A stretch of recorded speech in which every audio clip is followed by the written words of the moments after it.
எங்கள் வீட்டில் தினம் 3 வேளையும் ஒரே மாதிரி சாப்பாடு சார். வித்தியாசமே கிடையாது. இப்படியே 3 மாதமாக சாப்பிட்டுக்கிட்டு இருக்கிறேன். அதை விட பட்டினி கிடந்து செத்துடலாம்னு தோணுது அப்படின்னார்.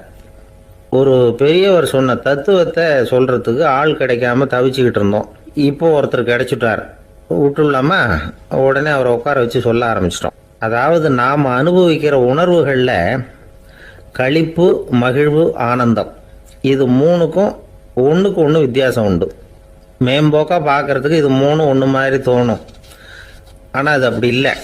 களிப்புங்கிறது உடம்பை பொறுத்தது, மகிழ்வுங்கிறது மனசை பொறுத்தது, ஆனந்தம்ங்கிறது ஆன்மாவை பொறுத்தது. இப்படி இந்த 3 வகையான அந்த சுவைப்புகளின் தன்மையும் வேற வேற.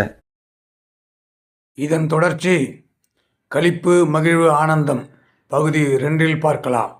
நன்றி, வணக்கம்.